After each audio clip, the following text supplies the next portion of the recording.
dreams of a sleeping world is a very significant voice in today's reality because the subject deals with some crucial moments in history. To mention a few, you have natural disasters, you have Hiroshima, you have formative moments of mankind, which are tied together in sound with art and poetry.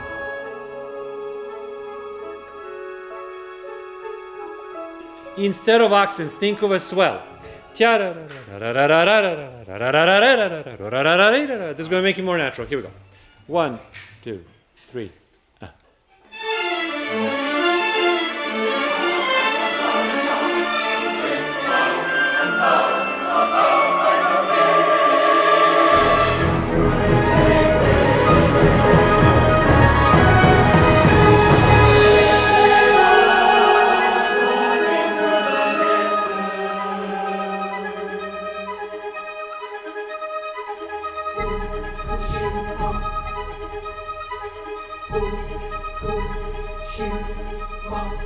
It's very difficult to translate the sound, the music for the painting.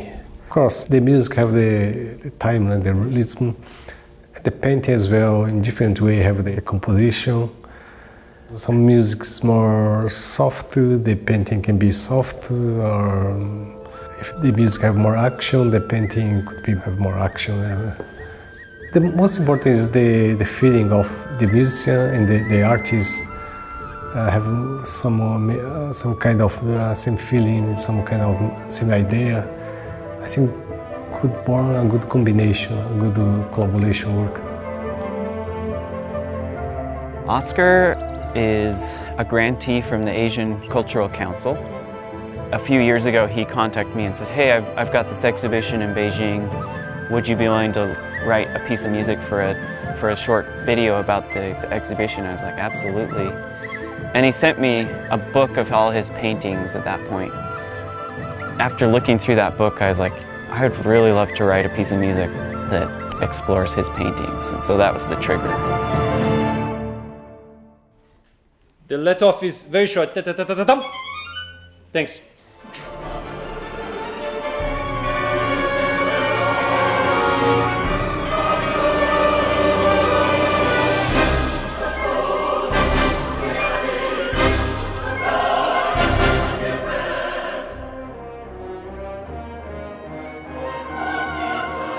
For me, the biggest hurdle actually was putting together the narrative of the paintings.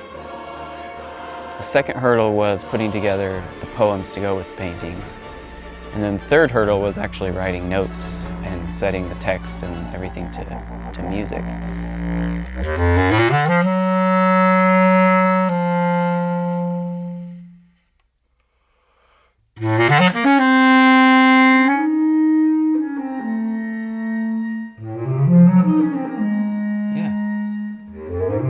Each movement of this piece has a personal connection for me. I tried to choose paintings that resonated with some place I visited or somebody I knew who's experienced tragedy.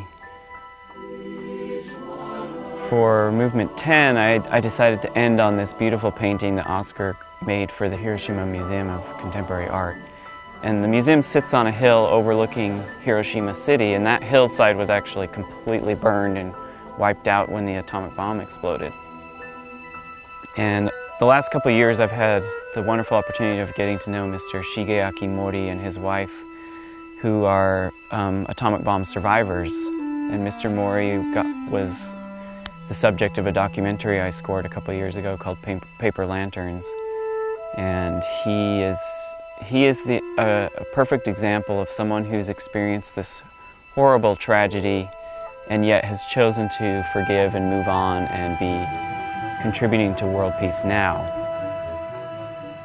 Oscar's painting does depict a little bit of the background of the destruction of Hiroshima. If you get up close to the painting, behind all the beautiful colors, you can see that there's a lot of darkness behind this beautiful, colorful thing that's happening. And it's actually 5 panels. In the middle panel can be taken out, and he's designed the painting so that you can remove the tree that's right in the middle of the painting. And I think the symbolism there is that life has returned to Hiroshima. The tree becomes a symbol for healing and a positive future.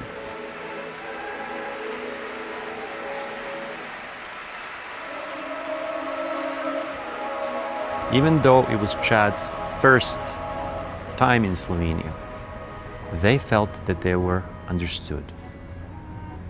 Understood in the music, understood in the poetry, even though the poetry came from the Far East.